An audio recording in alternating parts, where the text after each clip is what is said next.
Estou apresentando a tela e eu vou gravar hoje com 2 sistemas.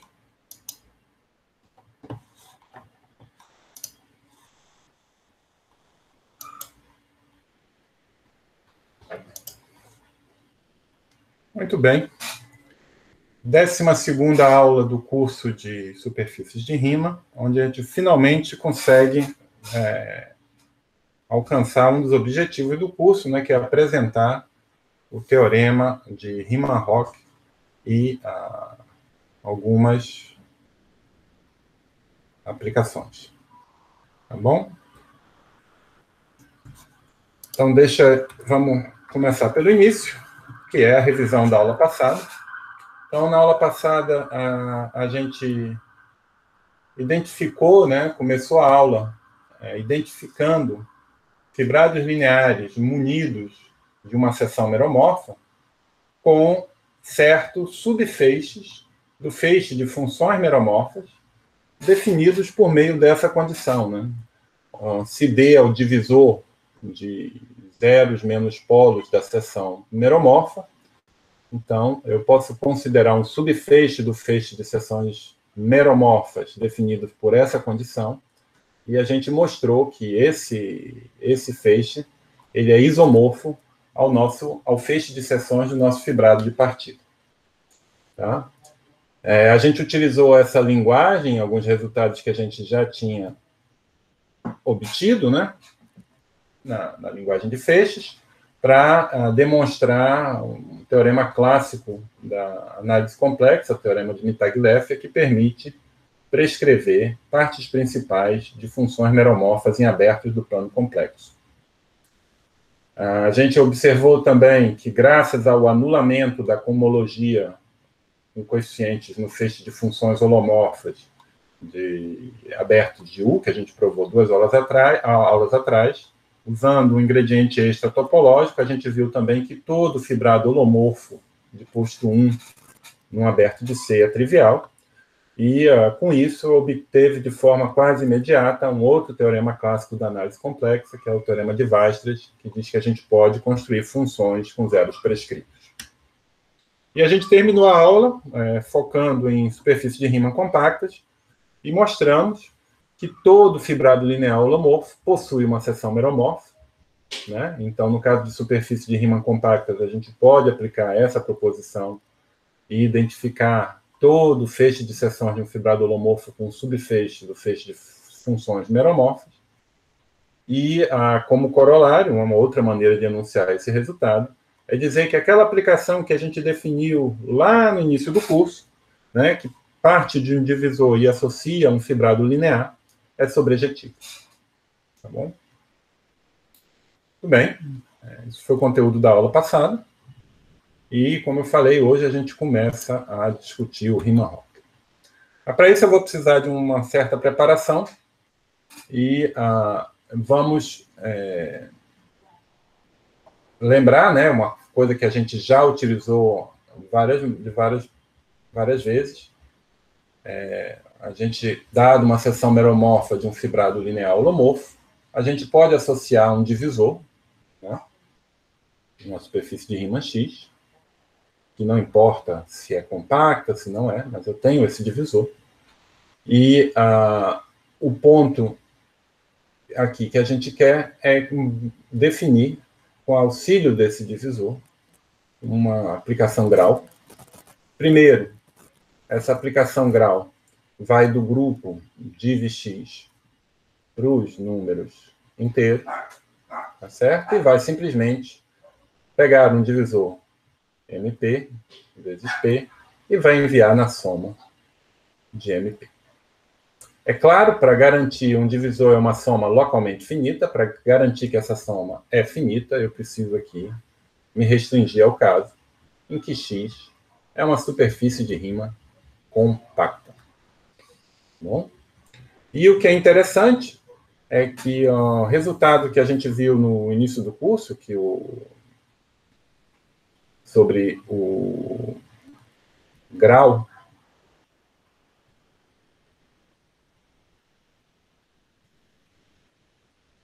de funções meromorfas em superfície de Riemann,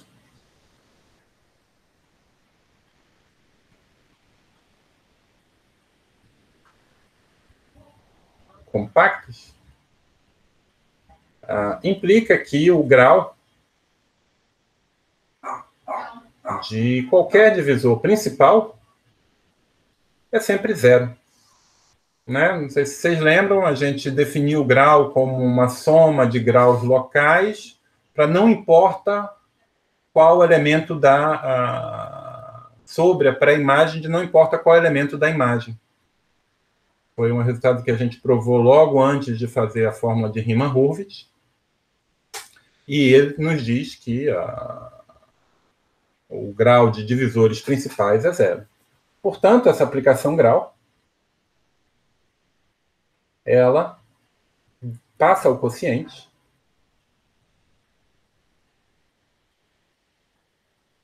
e define um morfismo, né, de grupos do quociente de div(x) por divisores principais em Z.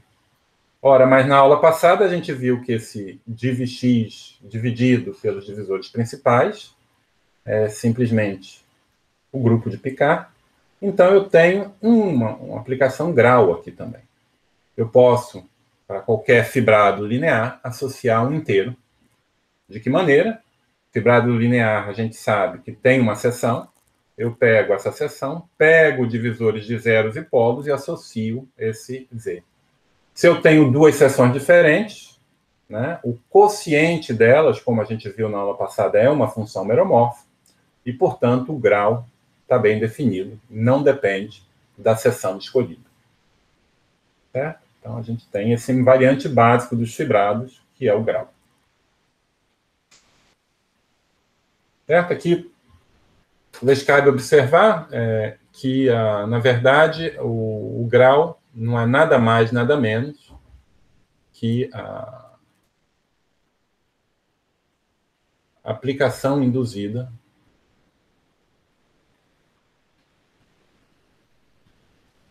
pela sequência exponencial.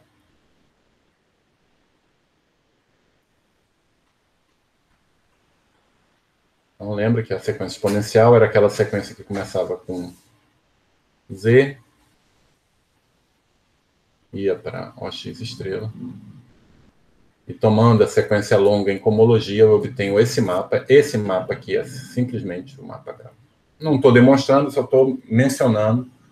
Nesse momento, a gente não vai precisar de nada além da definição que a gente viu agora. Tá bom? Um outro ingrediente importante da fórmula de Riemann-Roch, para entender a fórmula de Riemann-Roch, é a característica de Euler de um feixe. Então, aqui eu vou pegar F, um feixe de C módulos,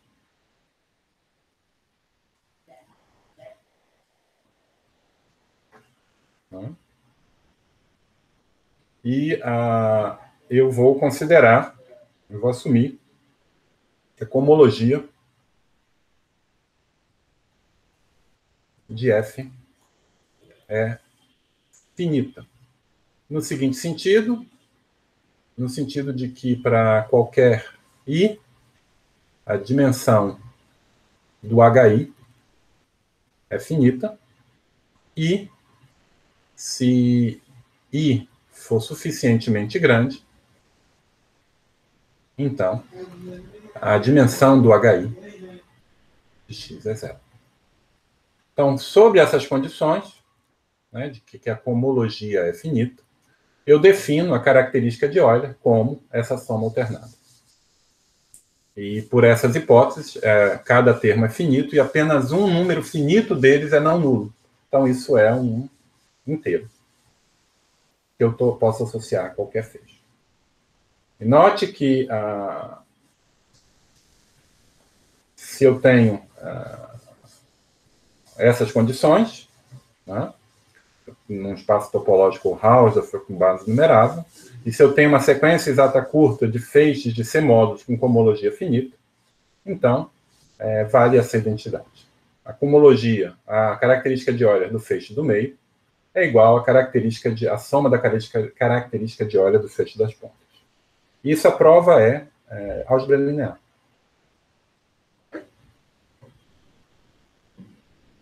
É novamente aquele fato de que quando eu tenho uma sequência exata longa de espaços vetoriais, a soma alternada deles, da dimensão deles, é igual a zero.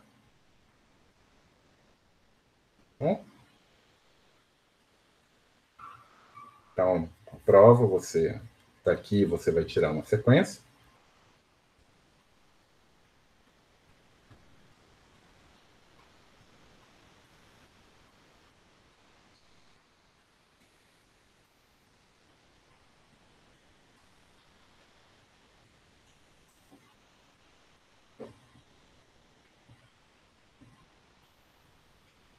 E eu sei que isso vai parar em algum momento, e eu sei que a soma alternada desses espaços, da dimensão desses espaços, é zero, mas isso pode ser escrito de forma mais sucinta, simplesmente falando que que a soma alternada das características de Euler é igual a zero. E é o que está escrito aqui.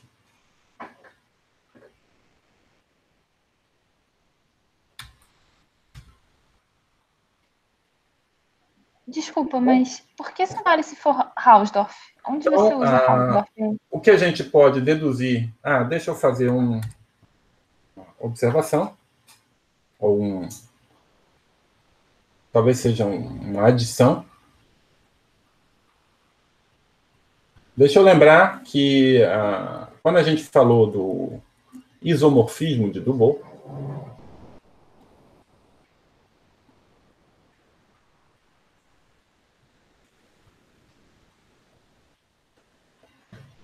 que dizia que o H, chapéu, I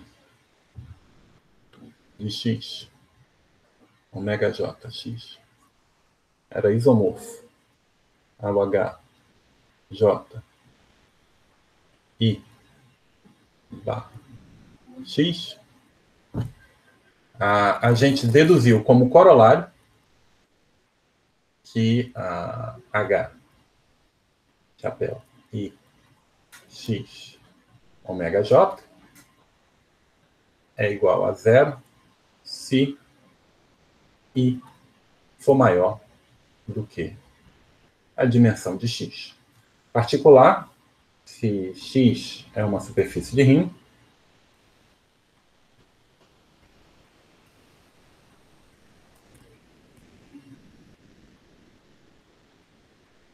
então a H2 de X OX e H2 de X ômega 1 de X é igual a zero. Né? Que isso aqui é para J igual a zero e esse aqui é para J igual a 1. Ok? E no final de uma das aulas, eu mencionei também que quando eu tenho um fibrado vetorial sobre uma superfície de Riemann, então eu tenho um operador de Rombarra que vai das seções de E vezes formas de tipo PQ, né, formas de tipo PQ em classe infinita, em seções de E, em formas de tipo A, X, P, Q mais 1. Sempre de classe C infinito. Isso aqui muitas vezes é demandado por A, P, Q, X, E. E esse aqui é o A, P, Q, X, E. E o E aqui caligráfico é o feixe de seções holomórficas.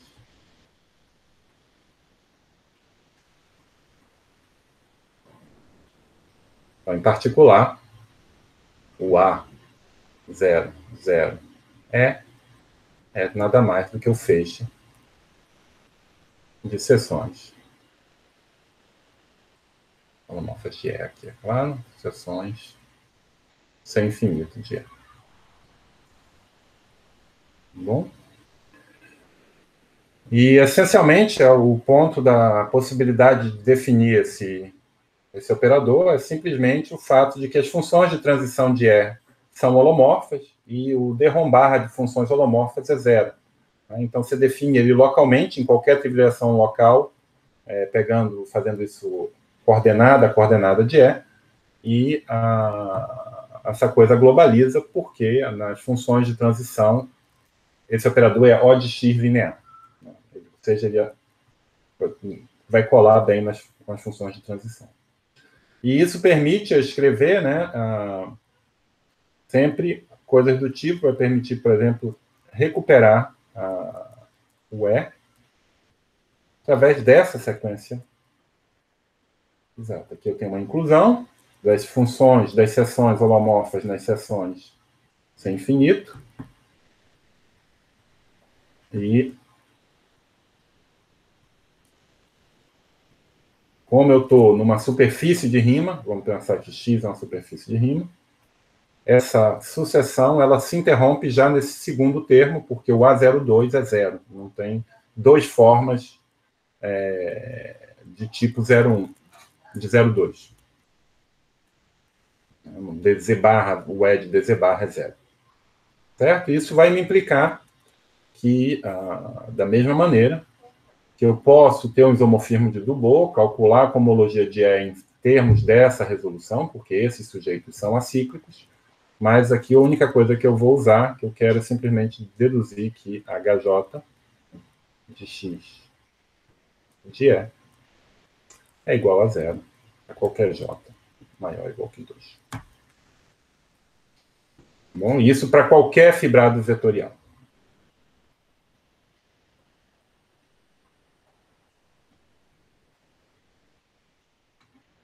Então, com isso, essa expressão que está aparecendo aqui, a característica de Euler desse fibrado linear, ela simplesmente, desse feixe de seções de um fibrado linear, né, ela é simplesmente H0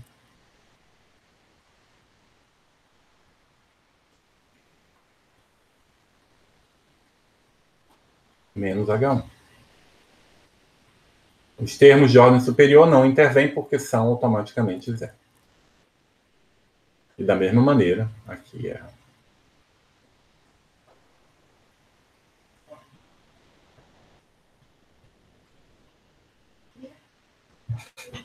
Tá bom? E a gente tem essa igualdade. A proposição diz que a gente tem essa igualdade, né, que a única coisa que eu estou assumindo é que D é efetivo, então D é maior ou igual que zero. E como ele é efetivo, eu tenho um mapa. Como D é efetivo, eu tenho S, uma seção de O de XD. Uma seção holomorfa, tal que, no lugar de 0 de S, é igual a D. Tá bom? Agora, isso me define uma inclusão, como a gente já usou na aula passada,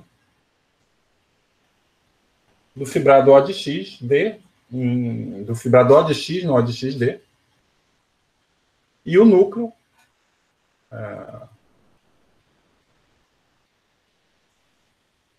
o conúcleo, perdão, esse aqui é um feixe arranha-céu.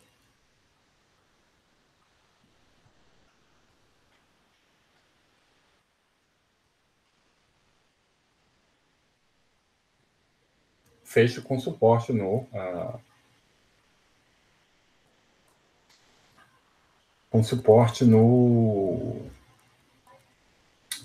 como é que é a história? No suporte de D. Mais precisamente, se D é somatório de MP vezes P, então, esse sujeito, ele é a soma, né, de C elevado a MP no ponto P. É uma notação que eu ainda não utilizei, mas está aparecendo nas notas. Isso aqui é para indicar o CM, parênteses P, é para indicar o feixe arranha-céu com fibra CMP no ponto P. Bom? particular, a dimensão do H0 desse sujeito é simplesmente a soma dos MPs, né, que é isso é o Feixe-Arranha-Cell, mas o H0 ele é isomorfo somatório de CMP. E então a dimensão é somatório de MP, que é simplesmente o grau de D. E lembra como isso é um feixe com suporte num conjunto finito de pontos, ele não tem H1.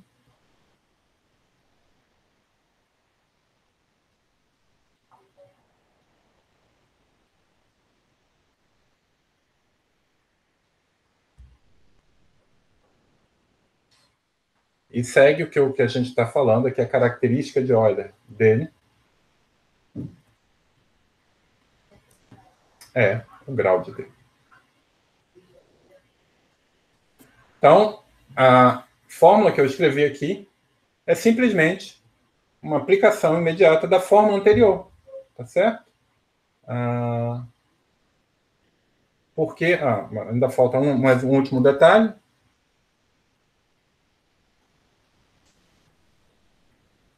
Eu começo com essa sequência. Multipliquei por essa. E vim parar em OX de D sobre O de X. Mas eu poderia ter feito também essa sequência. Eu poderia começar com L, multiplicar por S, e aí eu vou parar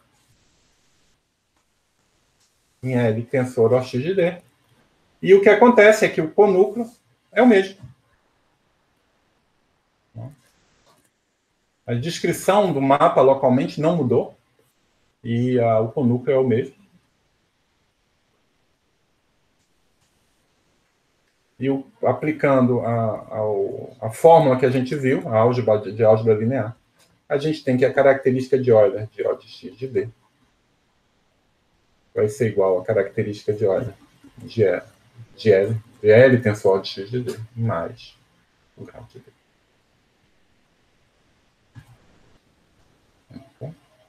Então, isso é a fórmula que eu tinha escrito.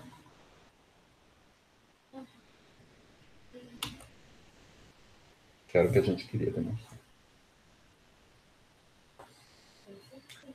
E o teorema de Riemann-Roch, uma primeira versão, a gente vai ainda fazer refinamentos posteriores, mas a primeira versão, ela simplesmente pode ser interpretada dizendo que essa fórmula funciona para D qualquer. D não precisa ser efetivo. Certo? Então, deixa eu enunciar. Eu vou anunciar desse jeito. Né? Se X é uma superfície de Riemann compacta, aqui não é nem relevante que o gênero seja G. A gente vai ver por que o G, onde é que o G entra nessa história. Então, se L é o feixe de seções de um fibrado linear holomorfo, então vale essa forma.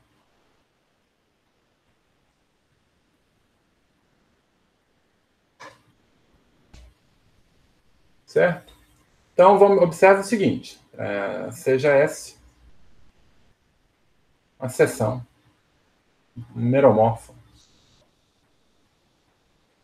de L. Certo? Então, e D, o divisor de S, igual a D. Seção meromorfa não identicamente nula. Né? Bom, então, o L, eu sei que é meromorfo O de X de D. Então, essa expressão está dizendo que a característica de Euler de O de X de D é igual ao grau de D, que esse é o grau de L, mais característica de Euler de X O de X.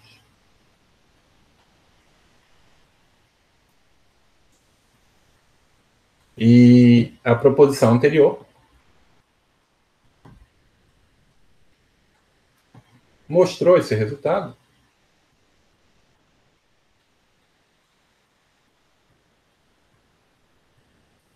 para D efetivo.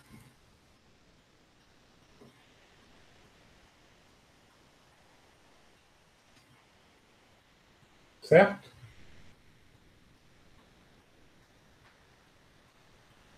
Agora, o que eu vou mostrar para provar esse teorema, na verdade, é um teorema extremamente útil, profundo, mas a prova é completamente trivial, com as ferramentas que a gente tem hoje. Bom? Então, para mostrar o caso geral, então,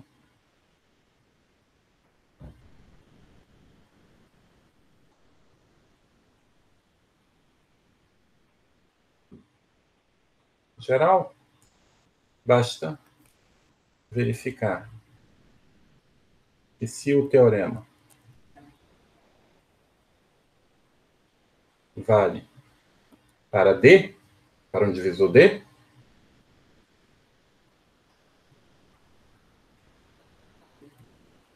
então ele vale também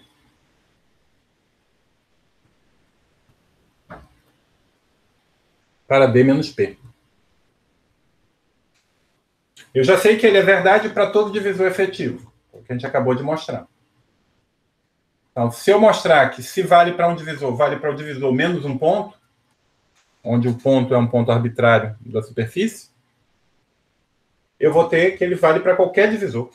Eu sei que vale para todos os divisores com coeficientes positivos, e aplicando isso iteradamente, vai valer para todos os divisores com quocientes mistos. Tá certo? E como é que a gente pode mostrar isso? Bom, é o mesmo truque. Eu tenho uma seção P, o divisor. Se eu olhar o meu ponto P não como um ponto, mas como um divisor, ele é efetivo.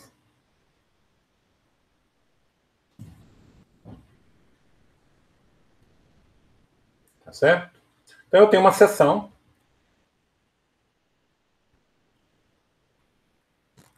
tal que o divisor de S é igual a P. E aí agora o que eu faço é o seguinte. Eu tenho O de x D menos P.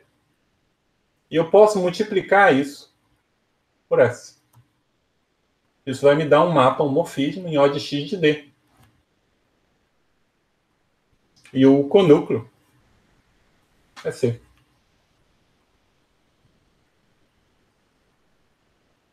Então, o que eu obtenho é que a característica de Euler de O de x de D é igual à característica de Euler de O de x de D menos P mais 1. Agora, o que a gente já mostrou, se o teorema vale para D, eu sei que essa característica de Euler é grau de D mais característica de Euler de x O de x. Isso aqui é uma espécie de hipótese de indução.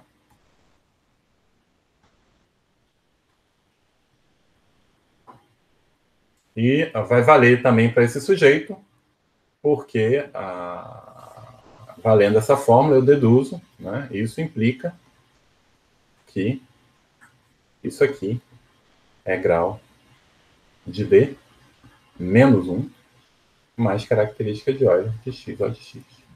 Eu tenho que cancelar esse 1 que está aqui. Mas o que está aparecendo aqui é simplesmente o grau de D menos P.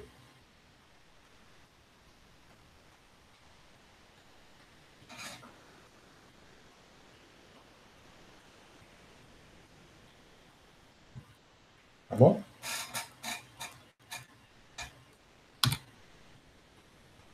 Então, por que esse resultado é interessante, né? Então, vamos começar vendo algumas aplicações, com nível variado de dificuldade. Tá?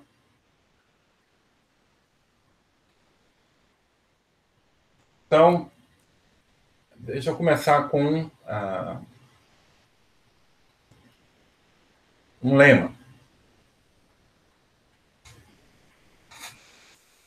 Isso aqui é igual a 2 gênero x é igual forma holomorfa em uma superfície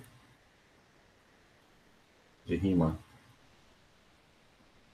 compacta. Tá? Então, o grau do divisor de uma forma meromorfa é 2g de x menos 2.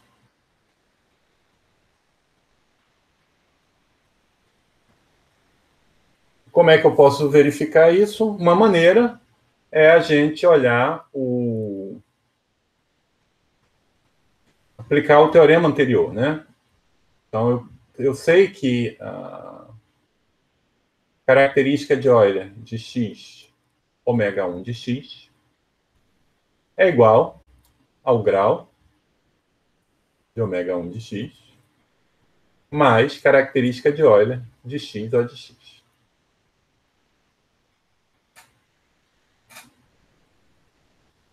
Tá bom? Bom, a característica de Euler de x ou de x é o quê? É o H0 de x ou de x. Esse é fácil, é igual a 1. Toda função holomorfa é constante, menos o H1 de x ou de x. E a gente viu, já que eu posso fazer isso de várias maneiras, mas a gente sabe, por exemplo, a gente viu, né, a gente demonstrou que isso é simplesmente o gênero. Ok? E a gente viu também que H0 de x ômega 1 de x, eu simplesmente posso escrever o H0 de x ômega 1 de x, menos H1 de x ômega 1 de x. Então, esse sujeito é também gênero, é também G, e esse sujeito a gente viu que era 1. Né? Isso é isomorfo.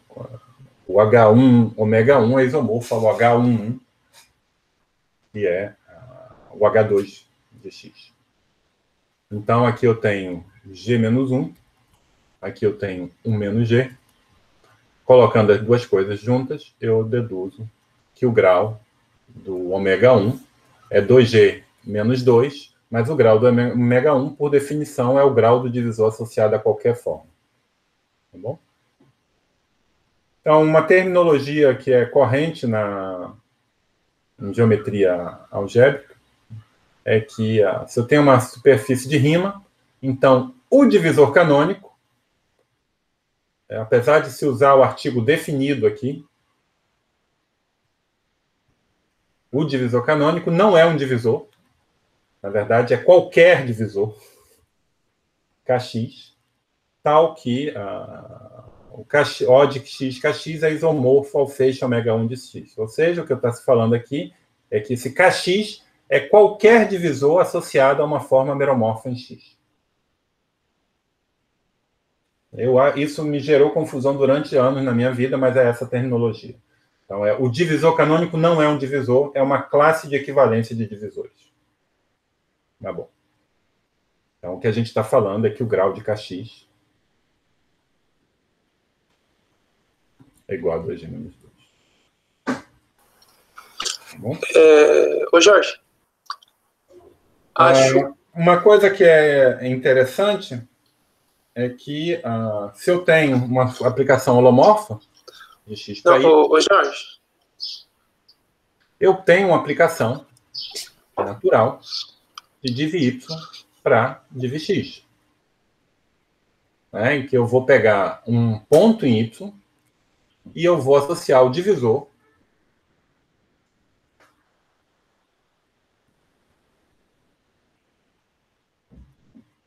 que bota a pré-imagem com pesos, a soma das pré-imagens, mas com pesos dados pelos graus locais. Certo? E essa fórmula que aparece aqui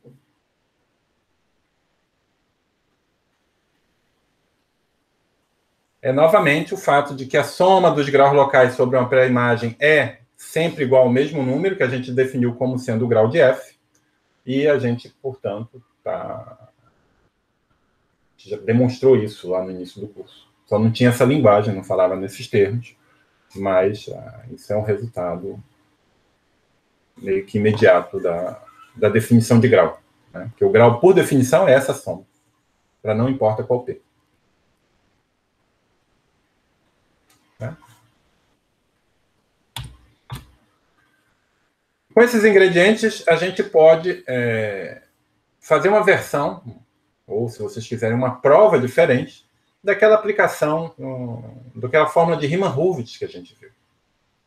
Né? Preciso apenas de mais uma definição, que é o divisor de ramificação de uma aplicação, que é justamente o número dos pontos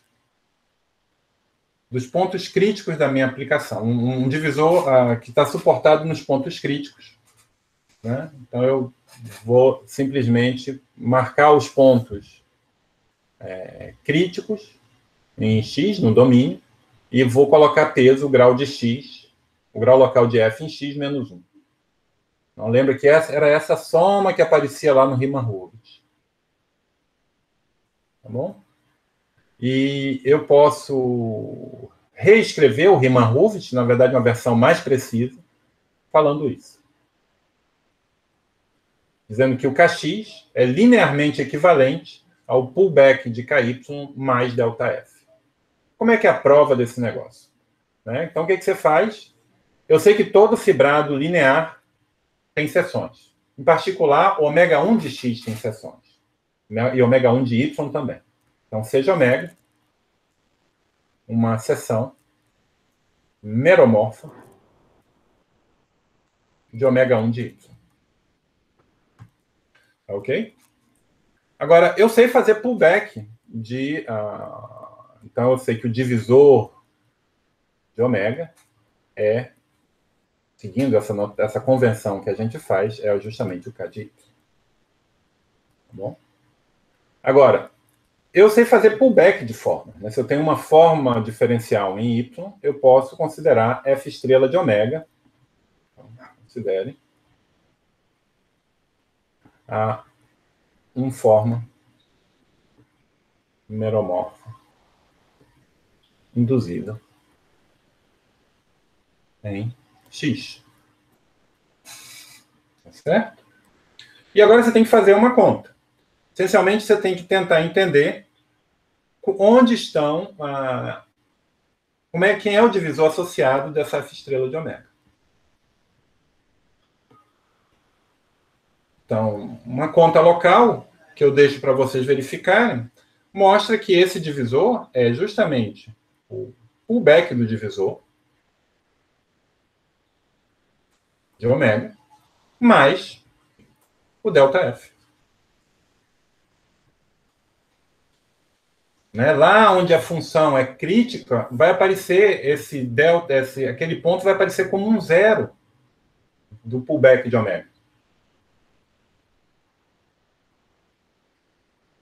Certo? Mas é isso que a gente acabou de escrever. É a mesma coisa. Então, como é que a gente obtém a Riemann-Hurwitz na forma que a gente conhecia? Tomando grau.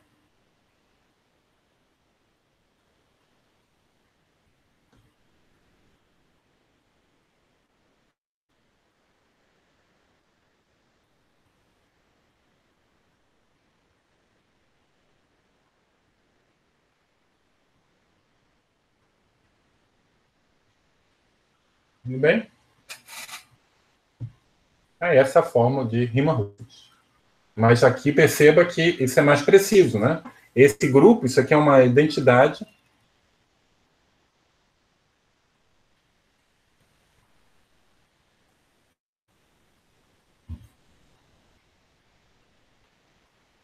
Isso aqui é uma identidade em Z.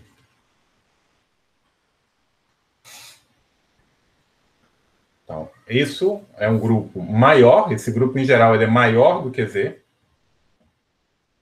Né? Lembra que eu tenho um mapa desse sujeito para Z, que é o grau, e o núcleo é de fato H1 de X, O de X. Bom, é a imagem do H1 de X, O de X aqui dentro, esse cara a gente sabe que é o H1 de X, OX estrela. Então eu estou obtendo um refinamento dessa identidade.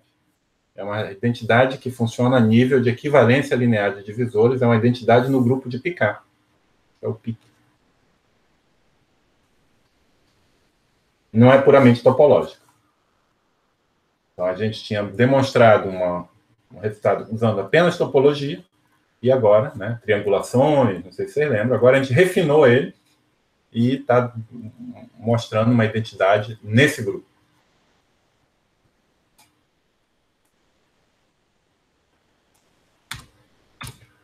Uma aplicação muito simples, né? É a seguinte também. Põe que eu tenho aqui uma superfície de rima X, de gênero G. E você pode se perguntar, será que existe uma aplicação em P1? E qual é o menor grau que eu consigo essa aplicação? Então, isso é um problema muito interessante na teoria de superfície de rima, mas com o que a gente fez até agora, eu já consigo dar uma cota superior para o grau. Né? Então, a proposição está dizendo que existe f de grau de f menor ou igual que g mais 1. Bom? Como é que eu faço para produzir uma aplicação em P1? A única coisa que eu tenho que fazer é eu tenho que construir um fibrado em X que possui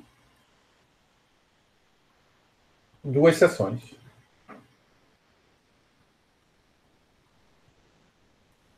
Linearmente independentes.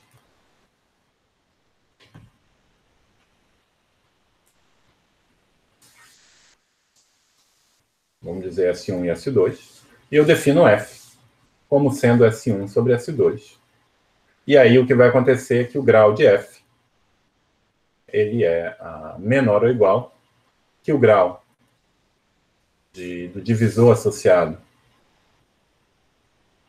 a S1, né? Podendo ser estritamente menor se esse S1 e S2 têm suporte em comum. E aqui eu quero duas seções holomorfas. Tá certo? Mas observa, a característica de Euler de um fibrado de um divisor D qualquer, ele é justamente o grau de D mais a característica de Euler de O de X. Isso é o Riemann-Roch que a gente viu.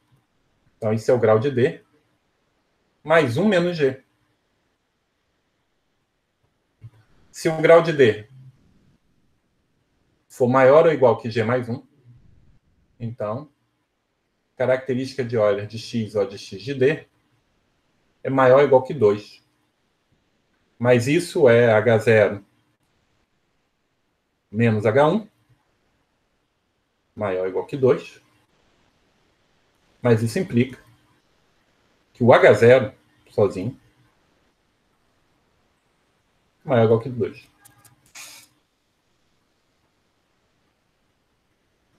Bom, então eu tenho duas seções linearmente independentes de grau G mais 1.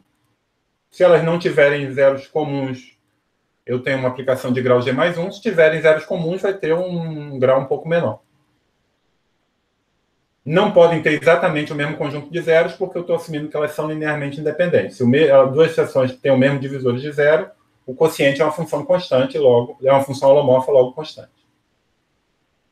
E um corolário, né? Isso, acho que, não sei se vocês se deram conta, né? Até agora a gente não tinha classificado nenhuma superfície de Riemann, não holomorficamente. A gente tinha dito como é que são os tipos topológicos, né? Mas, em princípio, nada nos garantia até esse momento que a gente tinha apenas uma superfície de Riemann de gênero zero. Agora a gente sabe que só tem uma, né? Porque se eu tenho uma superfície de Riemann de gênero zero, eu tenho uma aplicação de grau 1 para P1.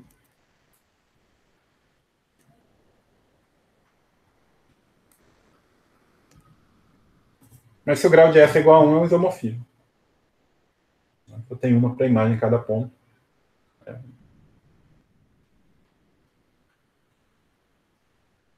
Esse é um caso muito... isso só acontece em gênero zero, para gênero maior ou igual que 1. existem, temos módulo.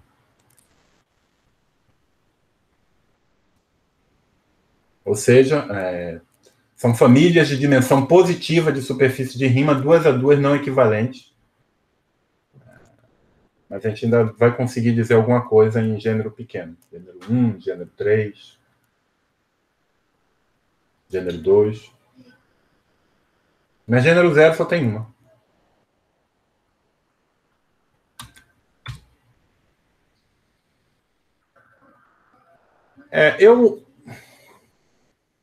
Esse resultado talvez um pouco diferente dos outros. Ele talvez seja um resultado mais com a prova mais envolvida, mais complicada das que a gente apresentou hoje. Mas eu gosto de discutir ele, inclusive por isso, além de ser um resultado fundamental.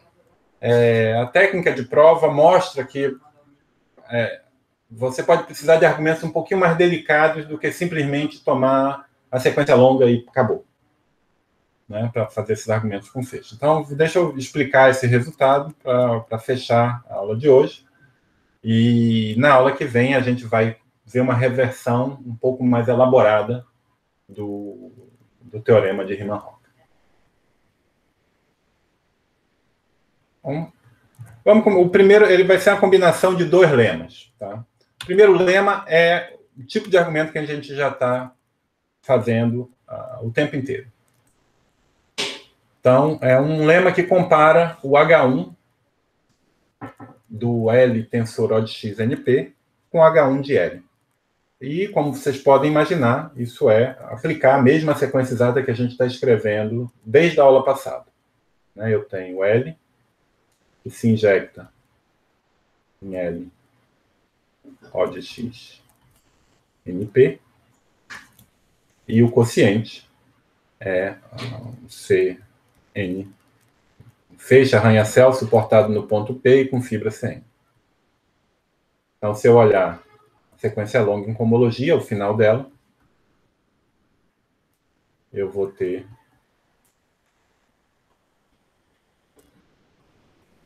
que o H1 desse sujeito é 0, como a gente já observou um bom número de vezes, e eu tenho que essa aplicação é sobrejetiva. Mas uma aplicação entre espaços vetoriais sobrejetiva, é claro que a dimensão do domínio é maior do que a do contradomínio. Só isso. Bom? O que é mais difícil é esse lema, que eu gosto bastante da prova. Bom, e que diz que de fato, esse H1, para N suficientemente grande, se anula.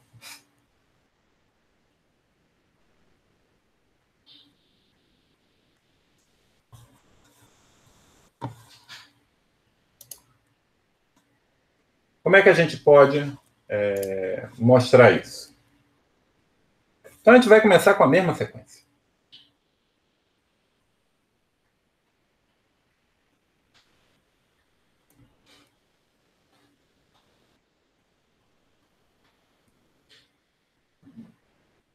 Só que agora eu vou fazer uma pequena diferença. Eu vou pegar H0, pegar um elemento, F, no H0 de x, O de x, NP.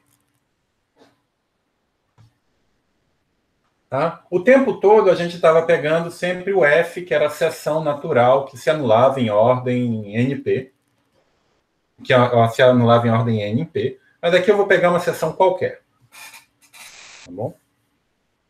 Então, eu ainda posso fazer multiplicação por F e eu ainda vou terminar no mesmo fibrado.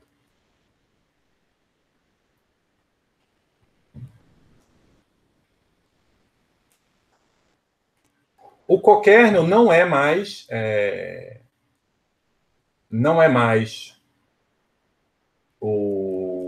simplesmente o O de MP, mas ainda é um feixe com suporte no número finito de pontos. Né? Então, aqui, vamos escrever dF igual ao divisor de F.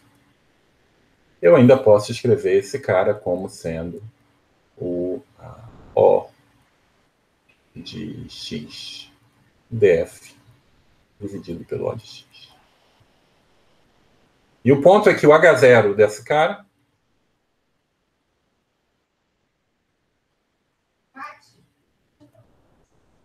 é o grau dF e o H1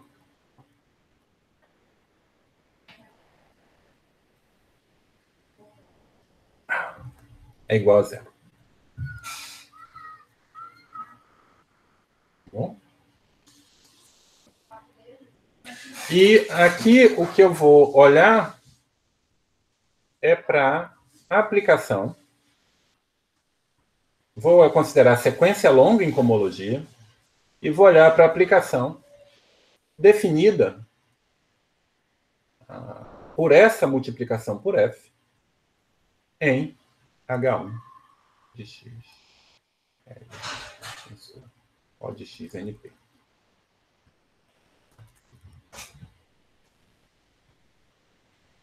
Tá bom? E aqui eu tenho um psi de F. Então, esse psi de F é um homomorfismo do H1 de XL no H1 de XL, tensor O de X NP. E, de fato, o que eu estou fazendo é que, se eu estiver variando F, eu obtenho um mapa do H0 X, O de X, NP, no homomorfismo de H1 de X, L, H1 de X, L, tensor O de X, NP. Tá certo? É um mapa que, para cada seção, eu associo o morfismo que está aparecendo aqui.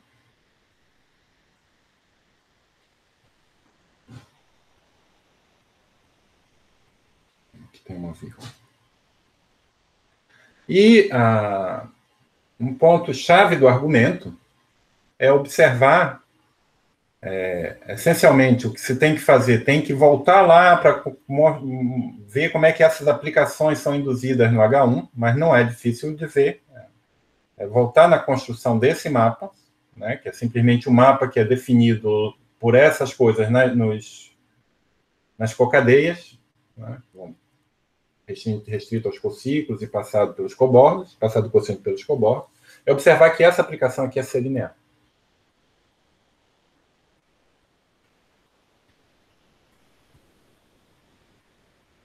Se eu pegar e multiplicar minha seção por A, é a mesma coisa que multiplicar o meu morfismo por A. Se eu tiver duas seções e somar, é a mesma coisa que somar os dois morfismos.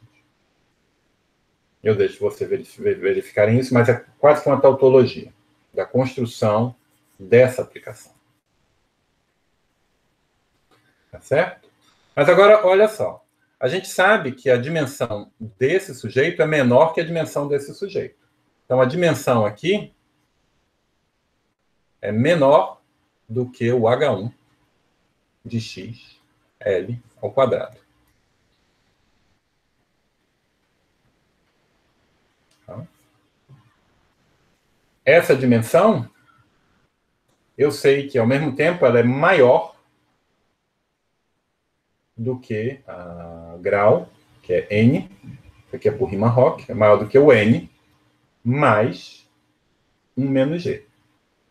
Aqui é o grau de D mais grau de NP mais a característica de ordem de x, O de x.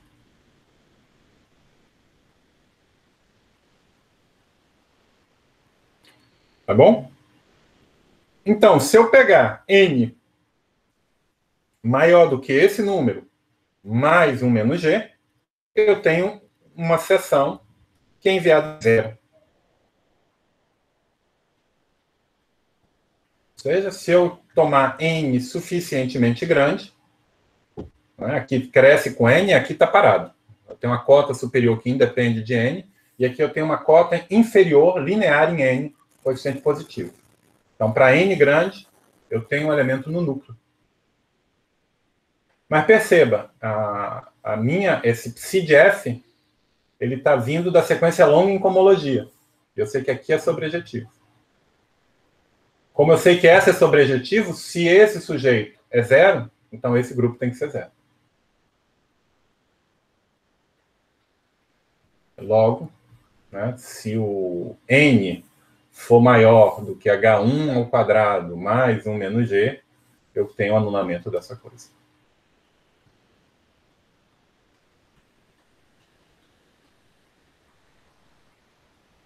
Ainda não é super complicado, mas eu acho bonito o argumento, né? Envolve essa coisa, jogar com esses... como a variação do F.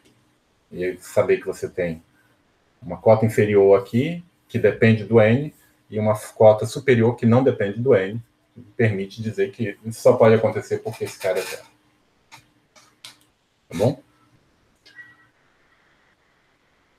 E de posse desse lema, não fica difícil mostrar o teorema. Eu sei que teve muita informação hoje, eu acho que talvez esteja um pouco rápido demais. Eu vou deixar vocês lerem, não vou apresentar para vocês. Eu vou parar por aqui. E a gente continua na próxima aula, ainda discutindo o Riemann-Roch, vendo versões mais precisas dele. Bom?